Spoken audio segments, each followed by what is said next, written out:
mamaya. Managas natin na makabenta tayo, Nay, para makaahon na tayo sa kahirapan. Hindi ko makapaniwalang nabili ko na yung pangarap kong tig 200,000 na relo. Wow, ganda niyan, Tay. Anak, ito mo binili sa akin ng tatay mo. Diba, ang ganda? Hala, di ba mahal yun, Nay? Mas mahal pa to sa bahay ng kapitbahay natin, no? Magbebenta ulit kami mamaya para mas marami tayong pera.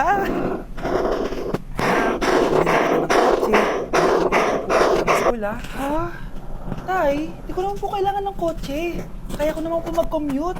Kumasos pa tuloy kayo. Ano mo naman sinasabi, anak? Sige na, kami na sa labas. Mas tuloy na ako sa sakyan. Ang ganda naman ang bagong kotse mo, Scarlett. Salamat po. Sige ba nagtatak, Scarlett? Galing yun sa pagbibenta ng gamit nila nanay. Dami na nga nila maling gamit ngayon eh. Sure ka ba? Dami na pinitinin.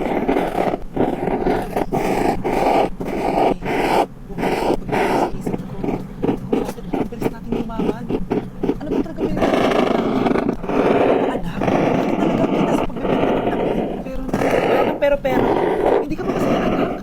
Namayaman na tayo? Nabibili natin ang gusto natin? Sige na, mag-ayos pa ako ng benta mo. Mahal? Nakauwi ka na ba?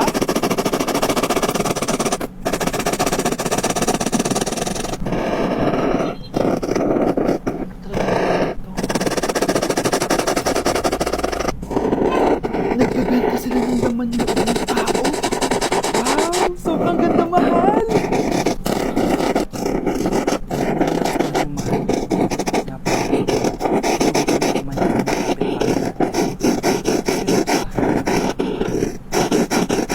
Pera na naman to.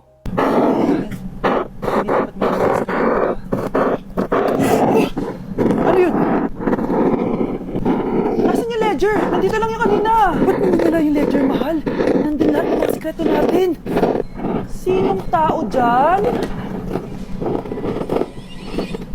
Wow! Anak, hindi ako mapaniwalang may pinapatayo na tayong bahay. Nay, serve natin to. Tagal nyo din itong pinaghirapan. Ma'am, saan ko pa ilalagay itong mga semento? Doon na lang sa gilid, kuya. Sige po, ma'am. Excited na ako matapos ng bahay natin, anak.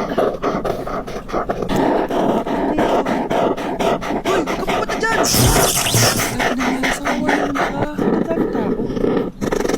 Engineer, ano yun? Ma'am, yung isa sa mga trabahador namin, nakuryente tapos natabunan ng semento. Ayun, namatay. Ha? Paano nangyari yun? May nag-utos ata sa kanya na ilagay yung semento sa gilid. Madami live wire dun eh. Ay. Ang problema, ma'am, kung tatanggalin pa namin yung katawan sa ilalim ng semento, hindi agad matapos ng bahay. Hindi pwedeng hindi matapos agad yung bahay na to. Di bale, papera ko na lang yung pamilya ng matay. Ay, sigurado ka ba? Sige po. Sige na, tuloy nyo na yan. Congrats po, ma'am. Natapos din yung bahay nyo. Ang ganda, di ba? Wow, ang ganda. Maraming salamat, engineer. Ano po ako, ma'am?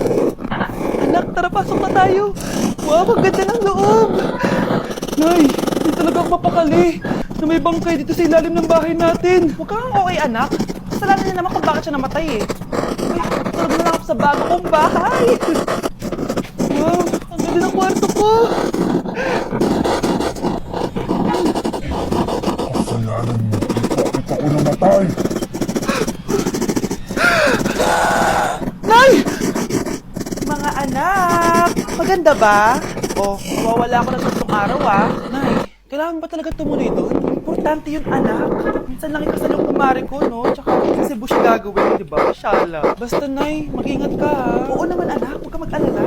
O siya, naalis na ako. Mga kapatid mo, ha?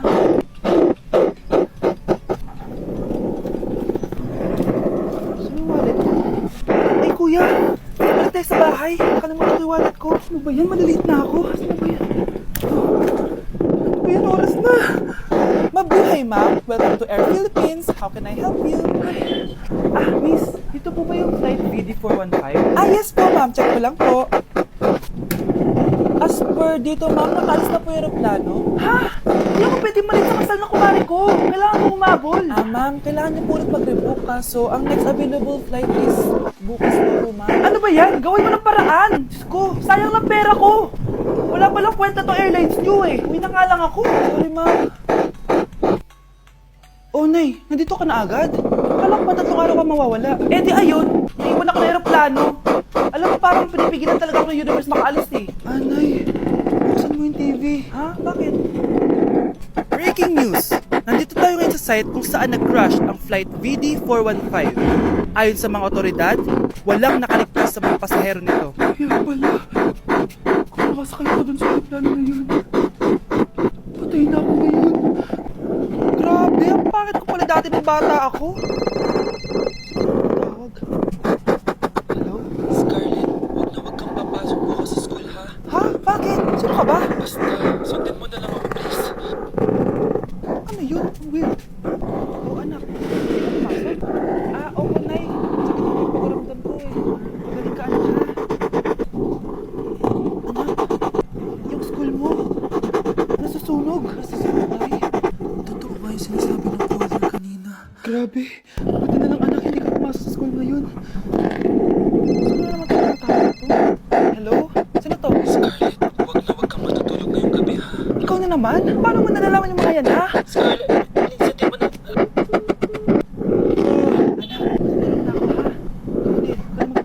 Sige po, Nay. Tatapusin ko lang po yung pinapanood ko. Ano na magagawin ko buong gabi? Matutulog na lang ako. Baka niloloko lang ako ng caller na yun. Nay! Nay! Gising, Nay! Ano nangyari, anak? Binabangungot ka, Nay. Buti gising ka pa.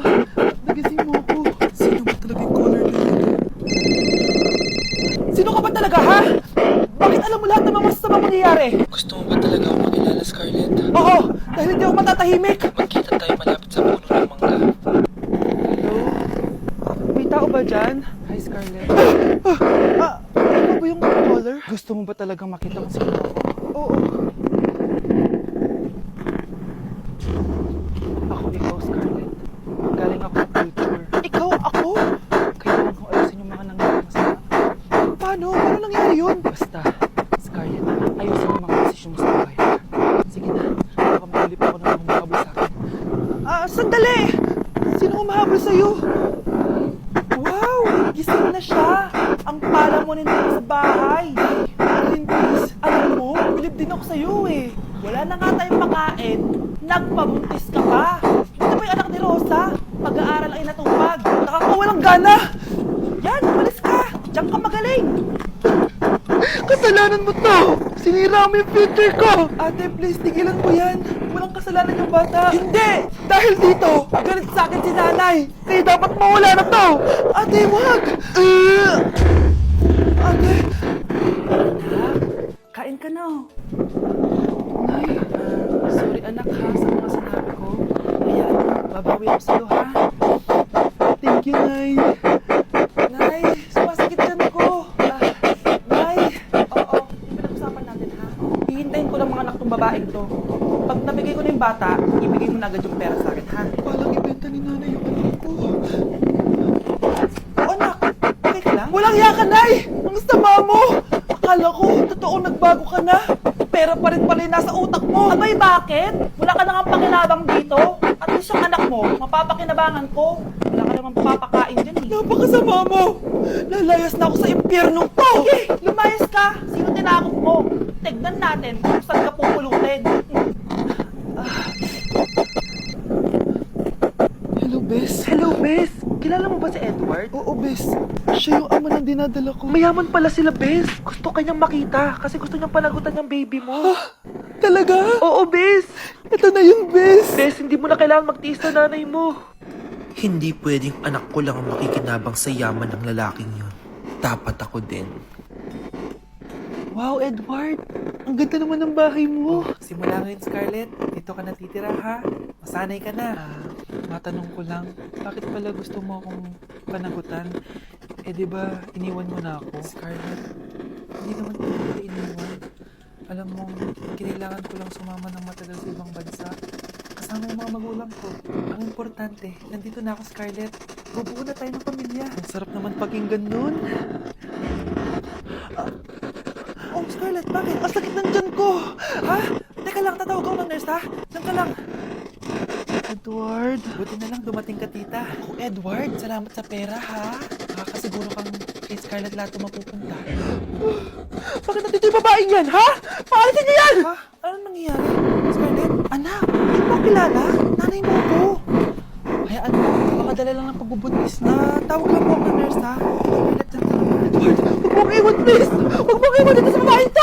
Akala mo ba makakatakas ka sa akin? Binigyan ako ng pera na yan. Nakuha ko ng gusto ko. Ngayon, pwede ka na mawala. Nay, wag po, please. Scarlett, pigilan niyo babae niyan! Brianna, saan ang ginagawa niya kay Scarlett, ha? Wala. Ina-adjust ko lang yung unan niya. Sama mo, tita. Sariling anak mo, papatayin mo. May ipapakulong ako dito. Ano? Kulong? Edward, nakatakas siya. Scarlett, paano yung pera?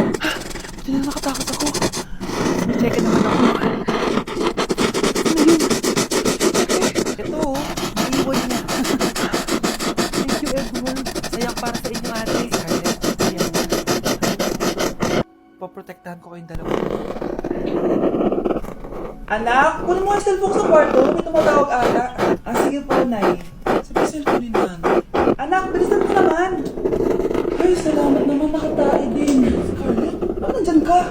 Di ba pinukuha ko cellphone ko? Pinagsasabi mo, Nay. Kanina pa ako dito sa loob. Ito na po cellphone niyo. Sino yan, Nay? Bakit kamukha ko? Teka lang. Bakit dalawa kayo, Scarlett? Nananaginip pa ako. Nay, ako yung totoong Scarlett. Ha? Sinungaling! Ako to, Nay. Ako totoong Scarlett. Sandali nga. Hindi na ako matutuwa sa inyong dalawa, ha? Isa lang ang solusyon dito. Magtatanong ako at kung sino ang makasagot ng tama, siya ang totoong Scarlett. Unang tanong, saan ako may balat? Balat? Nay! Sa puwet, Nay! Sa kipi. Tama! Kipi. Ha? Ano ba, Nay? O, diba? Alam ko. Susunod na tanong. Ano ang timbang ko? Mukha kang 100 kilos, Nay. 75 kilos? Tama! 75 kilos! Huling tanong. Ano ang birthday ko? Birthday? Mahina pa naman ako sa ganyan. April 14, 1977? April 15, 1977. Tama! Ikaw nga, itong Scarlett. Ikaw, kahit talo ka. Umayos ka na dito, impostor! Uy! Sino ba kasi Scarlett na yun? Bakit kamukha ko siya? Anak, kilala mo talaga ako, no? Siyempre naman, Nay. Anak mo ko eh. Worth it lahat ng pagpaparetoriko dahil sinira mo ang mukha ko noon. Ngayong napaniwala na kita, gaganti na ako sa'yo.